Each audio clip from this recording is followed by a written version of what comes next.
Greetings comic fans everywhere, and especially today, greetings to Captain America fans. Hi comic community. Today is going to be a little bit of a break from showing Alan Class. I've received something which is the oldest US homegrown Captain America item that I now have in my collection. Had to pause for breath then because I think I do have slightly older Brazilian Captain America. I think not much earlier, but a little bit earlier, so I have to classify this video as the earliest US Captain America I've got, which is obviously the original. Now this video, it is going to be a celebration of what I've got, but it's also going to be a mini rant against CGC, just a mini one. So you obviously know it is a comic, or shall we say more accurately, part of a comic. So let's get to the good stuff. The good stuff is I finally acquired an actual extremely early Captain America comics page. Didn't get the complete issue, couldn't afford the complete issue, I'm sure. Now bearing in mind that Captain America Comics #1 goes for an incredibly insane amount of money, and so it should. This is a good consolation prize without breaking the bank, shall we say. So I'm holding Captain America Comics, 1 page, Timely Comics, May 1941. Absolutely stunning example. Great pictures of Cap and Bucky and the Red Skull. And the beautiful thing is you get to see the other side. So really, really great imagery there. You got the skull, you got the swastika, you got Bucky, you got Cap, and you got that awesome Joe Simon art. Beautiful. So yeah, I didn't spend millions on it. I didn't even spend hundreds of thousands on it. I'm not telling you how much I did spend on it, but well worth it. And my earliest Captain America, my earliest United States published Captain America, probably the full title, so much better. So yeah, I'm over the moon to own this, and pre-slabbed, wonderful. Don't give a stuff that it hasn't got a grade. It's made 1941. That's 81 years ago. Amazing that it survives. I will just show you though.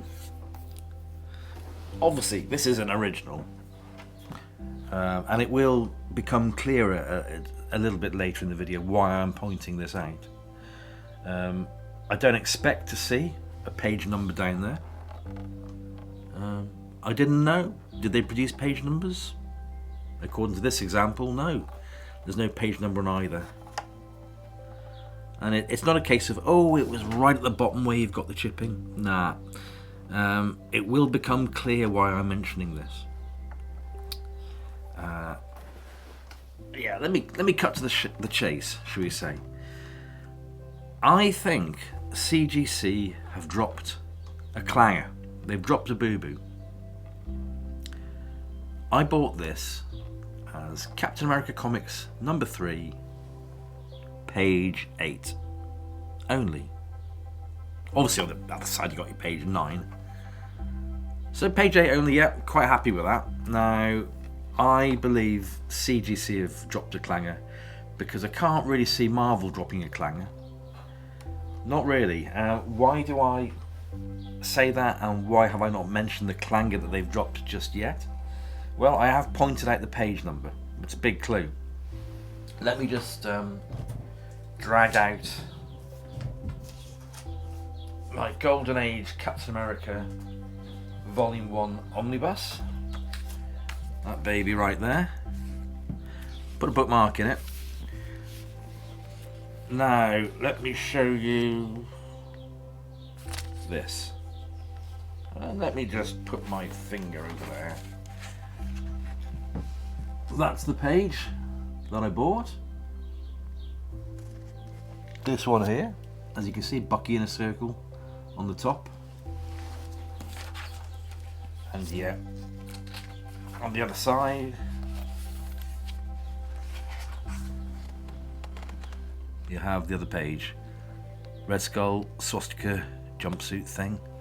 Now, why have I mentioned that I think CGC have dropped a clanger?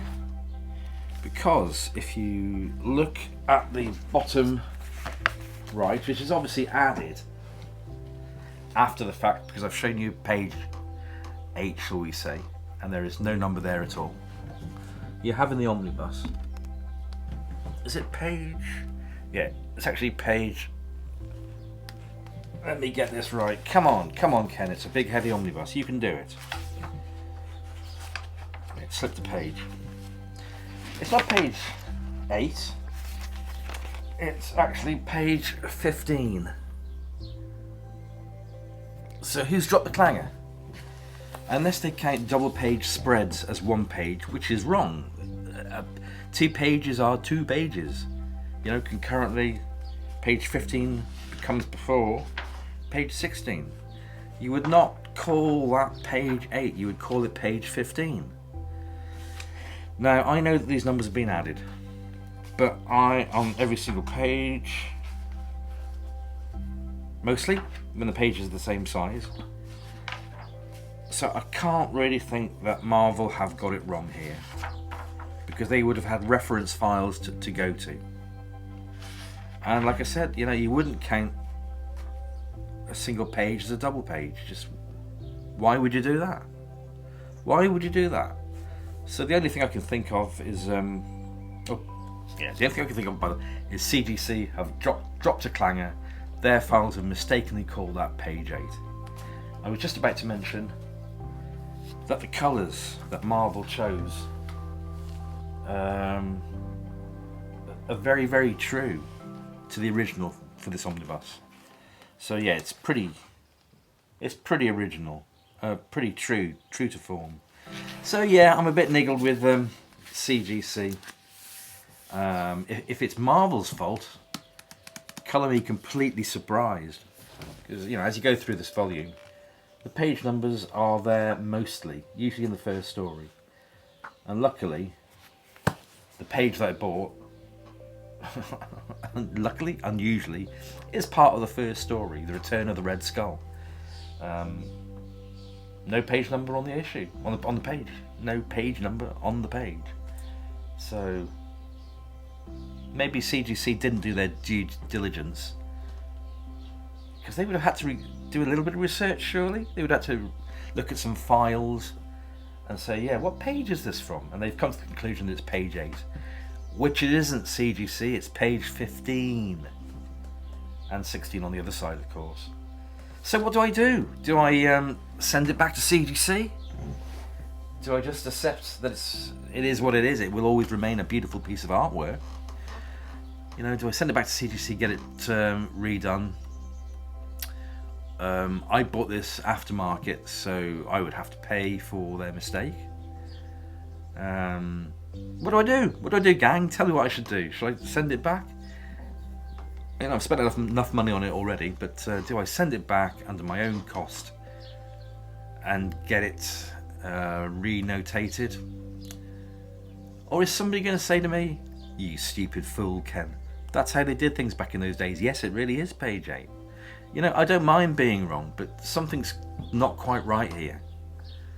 Either CGC have got it wrong for notating this as page 8 when it should be page 15, or Marvel have got it wrong by adding the you know, page numbers when it's not right. So, you know, I was thinking when I was thinking about making this video today, how should I phrase the opening video? I was gonna put the Roger's Thinking Man statue, lots of question marks, and I was going to leave it up to the viewer to actually click on the link to reveal what it was. But then I discovered the page notation error. It is an error, it's an error somewhere, for sure. So, no, I'm just going to come out with it, and just on the thumbnail you'll see a picture of me holding the issue, I should imagine. Holding the page, not the issue, because I can't afford that complete issue. Anyway, yeah, so I decided at that point to turn it into a celebration CGC Rant video. It's not good enough. It's not good enough. It really isn't good enough. Accuracy. Total accuracy. So, yeah.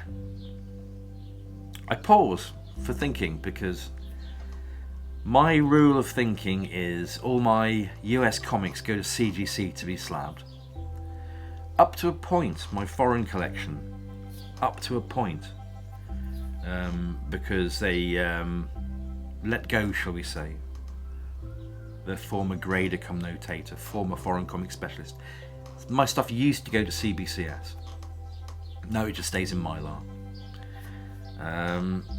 Yeah, so it's unusual. I'd never send foreign comics to CGC because up to literally a week, 2 weeks ago, when Matt Nelson came out to launch a new initiative for foreign comics, which I hope picks up and they get better at it. But until that point, CGC hadn't really got a clue about foreign comics, so only my US stuff got sent to CGC, only my foreign stuff got sent to CBCS.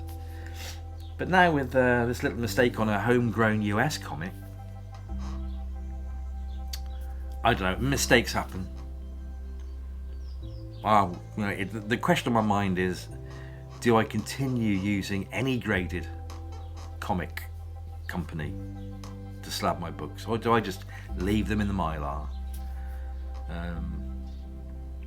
We shall see, folks, we shall see. I'm going to have to mull on that one for a little while. Anyway, thanks for watching this video. Please like, comment and subscribe. Hope you've all had a good week. Mine's been not great, but I won't go into that. I'm recovering. I had an accident at home. Wasn't great, but I won't go into it. I'm recovering. Things are fine. My foot will get better. I may lose the nail, but my foot will get better. The bruising will die down. It will. Right, I'm off. I'm out of here. I've got coffee to drink. Take care of yourselves. Love each and every one of you. And yes, I shall see you on the next video. Bye for now. There's always something else, isn't there? There's always something else you want to say at the end of a video.